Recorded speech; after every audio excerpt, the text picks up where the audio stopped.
tõelises tehistegelikkuses, mis on ehitatud üles arvutimängu platvormile ja võimaldab kõikide 3D mudelite sissetoomist ja selle kuvamist kõigile mõistetaval moel.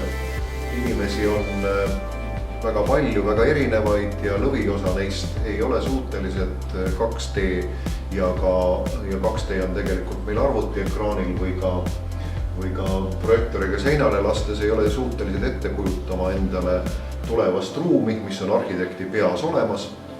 Nüüd on see selline abiseade, mis võimaldab tõelist kliendikeskset kavandamist, et kliendi oskused on võimalik arhitekti loodud 3D mudelisse kuvada sellisel moel, et kõik, kes siin seisavad, näevad seda üks ühele ja enda ümber 180 kraadi, mis katab kogu inimese silmade laiuse, pluss siis põrand ja lagi, mis annavad sellele asjale ruumilisuse.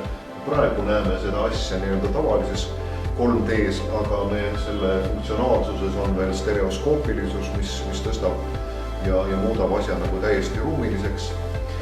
Selle kasutamisvaldkond algab sellest, et arhitekt kontrollib oma pea sees olevat 3D'd üle mudeli kuvamisega, läheb järgmiseks kliendile näitamisel.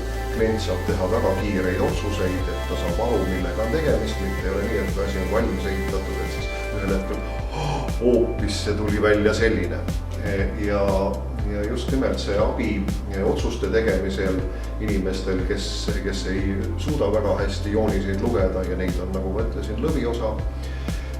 Kolmandaks on nii-öelda see kliendikeskus, et kui me oleme juba tõepoolest selles kavandamisprotsessis, kus on vaja väga spetsiifilisi teadmisi, mida iialgi arhitekt ega insener ei saa teada, mida teavad selle hoone tulevased kasutajad, näitena nii nagu Soomes on, et kõik haiglad tänapäeval ehitatakse sellisel moel, et mudelit kontrollitakse töötajatega cave'is, mis on siis virtuaalne reaalsus ehk tehistegelikkus.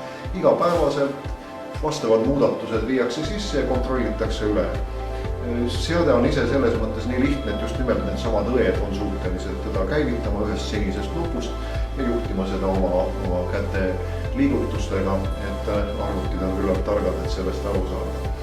Ja loomulikult need protsessid edasi on taolised, et seda mudelit võib viia väga fotorealistlikuks, siis on võimalus juba seda nügi kanalina kasutada, et tulevast korterit või maja aidata müüa kinnisvara arendajatel. Aga samuti on see tegelikult minu arvates umbes lähima 2, 3, võib-olla 5 aasta küsimus, et see on niisugune loomulik kinnisvara arenduse, ehituse, kavandamise tööriist. Nõupidamisruumi üks osa on selline, mis võimaldab tehistegelikkust, aga põhiliselt kasutatakse lihtsalt neid mitmete ekraanide võimalust, et ühes kohas on Skype, teises kohas on parasjagu mudel, mille üle räägitakse ja kolmandas kohas on kuskil kolmandal ekraanil on kandigraafikus, lepitakse kokku, kes mida millal teeb. See on ju loomulik, et e-Eestis sellised asjad võetakse kasutusele.